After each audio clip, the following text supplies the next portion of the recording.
kan hem ook gewoon aan en uitzetten wanneer het... Yeah. Do you know why it's... What? There's like a Zoom, it wasn't before, but I don't know how to fix it. I, I don't know. Oh, it's okay. ja, ik moet u de feedback. Ja, een beetje, maar whatever.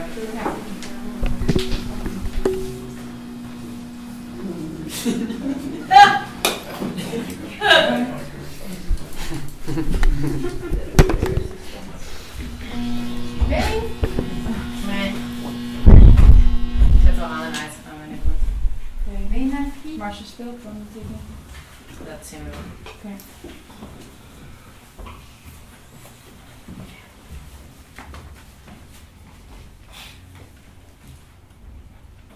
Pure emptiness, expressed in time, waiting to be filled with activity. But the good news is that every month I'm receiving a pleasant amount of money from the state that allows me to stuff the void. I fill up my days with spending money on the rent of my studio, friends, alcohol, and fuck-ups. Affairs that are tied together by a series of subtle and devious rituals that have the ultimate goal to beat me to death. But you exposed me the beauty of morbid thoughts, and I chose death as my favorite democratic institution, where I'm going to do a little dancing.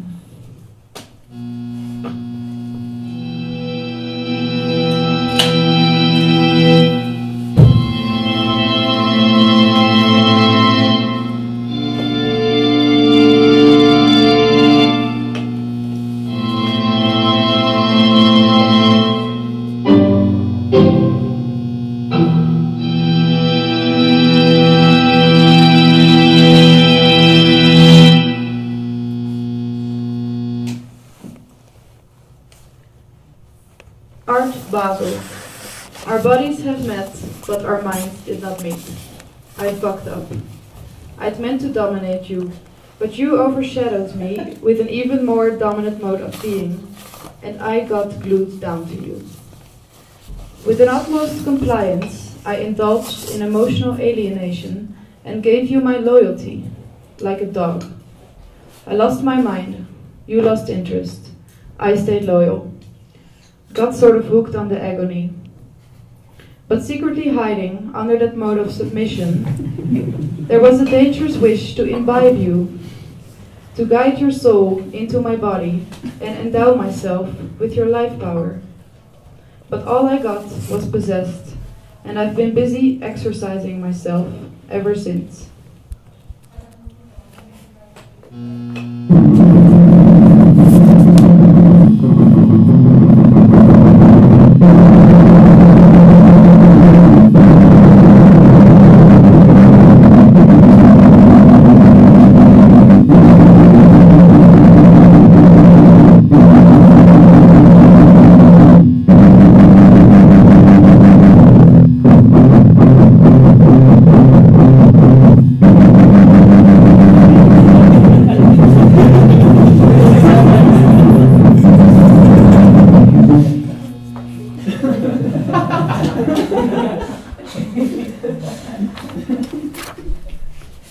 The trivial thought of inviting you to my opening wrecks my brains out. It causes my lips to bleed. Even though things didn't work out, I still think you are mighty. Like the other night, when you were making a fool out of yourself. You wasted all your talent entirely in the very moment it happened, leaving no traces behind, only memories that are carefully locked up in my mind, together with those who were lucky enough to be there that night. It's as if you scream to yourself out loud, but with carefully chosen words that you filter with your tongue, like a priest that spreads Renaissance humanism, but drunk. By giving away free lectures on the art of being, you create an audience you deeply affect. I envy you for this, but it can be problematic from time to time. Your life sort of takes place as a long happening in space, but the space of one human being begins where the other one stops. Claiming the entire world to be yours can leave little room for participation, and I see people struggle with that. And then there's those large forces chasing you. They try to catch your genius moments and captivate them. When a guy walks up to you and offers you a better life, it doesn't mean he wants you to have it. But when you accept to take his hand, be vigilant, for the proof of your existence can't be folded within a piece of paper. But maybe I'm just mistakenly wrong. Maybe it has been the source from which your soul derived all along. I know you dream about a day where your work will free you from all social and existential obligations. Me too, I have a fantasy about disappearing.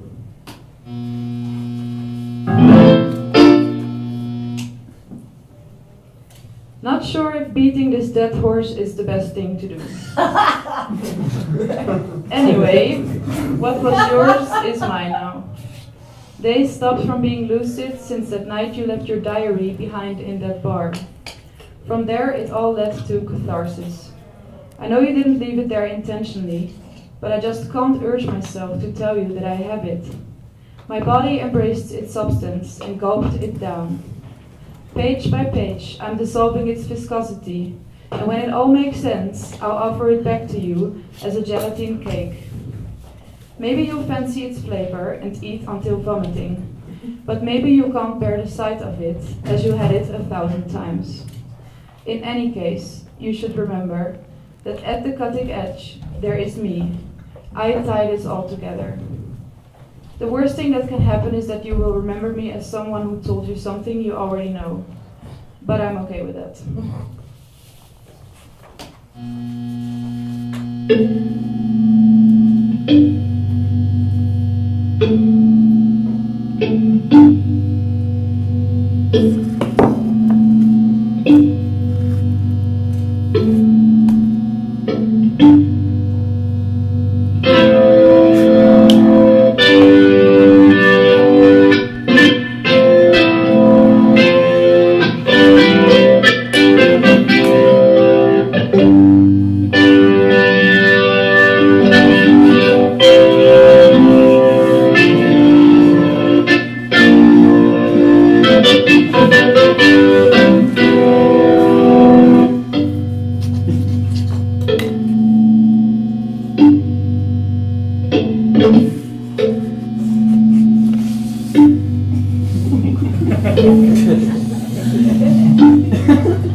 This morning, I smashed myself into the shape I decided to be the day before yesterday.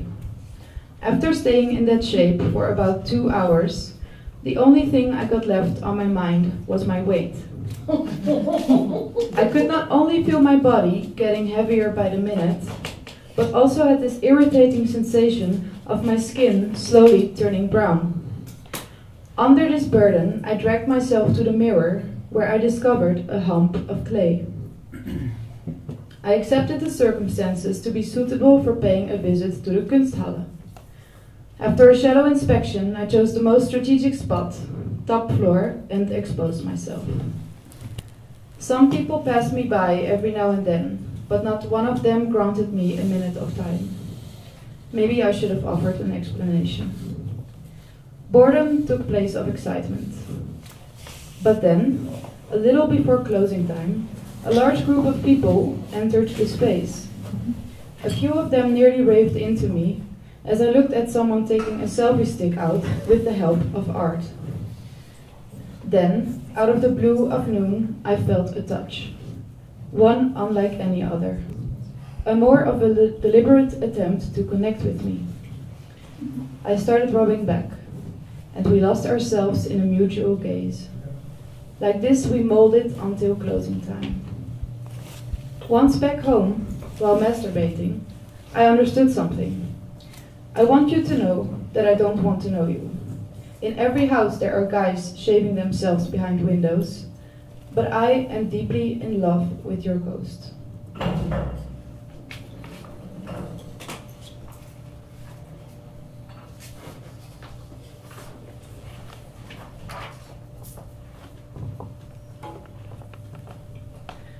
The other day, I came across a billboard that announced your upcoming show in Zurich. I stopped, though initially I didn't recognize you.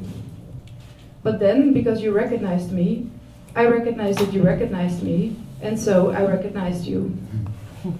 When you recognized that I recognized you recognizing me, we mutually recognized the utopian potential of recognition. In the most intimate way, we recognized each other, right there on the street. We recognized something we hadn't recognized before. I recognized myself in you, and you recognized yourself in me. Until the point where I didn't recognize myself any longer, which you recognized as something you didn't recognize. You recognized there was nothing left between us to recognize, in which I recognized something I couldn't have recognized before, and for which I'd like to give you my recognition.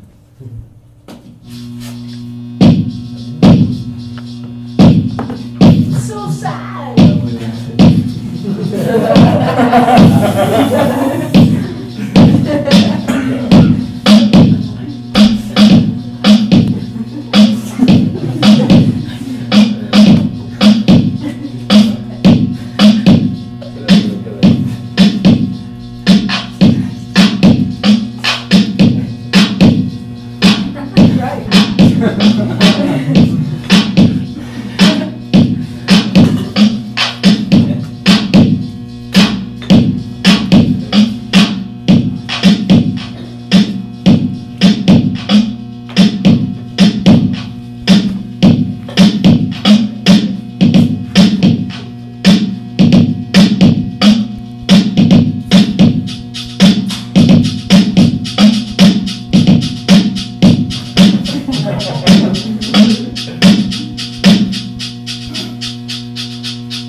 Since my exhibition ended.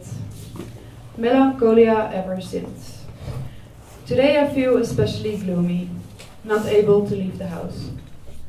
Can't stop staring at this small painting of a meteorite that crosses into the ocean. It's signed by Martina, 99, and hangs above my bed in which I dream of you. I was looking for your face in a mating ritual taking place in front of the gallery.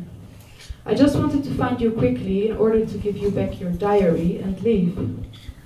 On my way in, I kept on being fenced by swarming limbs and monstrous sounds that evoked all kinds of feelings except the one I was looking for. I squeezed out my last segments of dignity, let them slither like eels on the cold gallery floor, and informed if anyone had seen a free person around. Dismissed by mental case convictions, I drowned myself at the bar until I got distracted by some commotion in one of the corners of the space. A small crowd seemed to have started transforming itself into a solid stage that got soon joined by others who helped a decor out of human flesh come into existence. I couldn't see shit from where I was standing, but what I could detect was a very strong smell coming from something or belonging to someone that had stolen their breath. Inescapably drawn to it, I kneeled. I squirmed myself through the mess until I got struck by a victorious smile. There you finally were then, fighting and sweating your guts out, carrying out the message of freedom, right there on time.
My flatmate can jog her ass off, but she is still going to die. That's what I like about life. It's democratic. It would irritate me if she could jog and live forever, while I'm here smoking, having a good time, and die over it. I smoke a Bosnian brand of cigarettes called Herzegovina, of which the package shows us the abbreviation HF. Yesterday, when my flatmate went for one of her runs, I decided to use the exact time of her absence to come up with as many alternative names for my cigarettes, constraining myself by the letters H and F. Starting off with holy fuck, I continued for the next hour. Help Fiona. Hate Falkland Islands. Hustling forward. Hideous features. Horse fat. Honest face. Haunted furniture. Hostile fruit. High fence. Helpless fools. Hallway flirting. Hedonistic felonies. Harmonious foghorns. Homeless futurists. Hispanic feedback. Hostages forever. Hooligans Feyenoord. Handwritten fiction. Handgun farewell. Hammer faster. Hacking Facebook. Heidegger fascist. Hangover fun. Hope fades. Hospital Friday. Hairy fists. Hiking fellowship. Hetero flexible. Hysterical farm wives. Handy Ferrari. Handsome fresco. Heaven factories. His fault. Harlequin floors. Heading fatal. Healthy frustrations. Happy funerals. Humiliation fascination. Hijack fanatics. Human filters. Hashtag filth. Human fountain. Heterogeneous freaks. Hell frozen. Hardcore feminists. Horny fiancés. Heroin flakes. Hip hop fame. Hypnotizing friends. Harp 45. Himalaya feeling. Hello, father. Happening fluxus. Haricot France. Historic fear. Heavy forks. Hairline fetish. Halo fog. Hallucinative fevers. Hip bone feelings.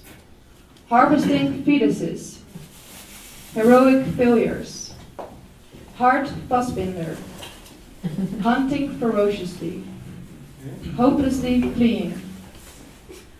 It's not easy to free oneself from fleeing hopelessly from oneself. I don't use time to run away from death, and it scares me to live in a culture where death and boredom have no significance.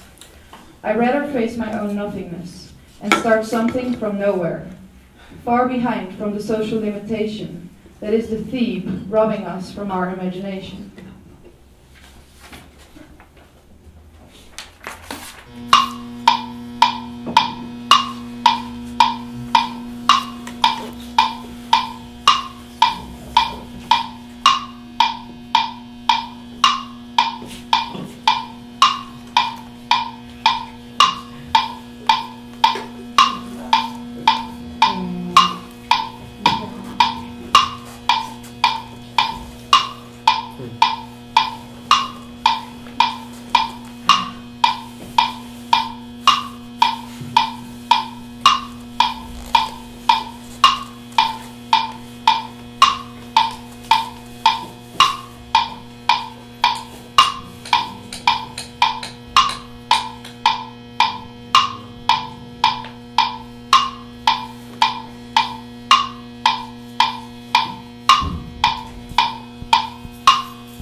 I spoke very intimately about general issues we never got to talk about.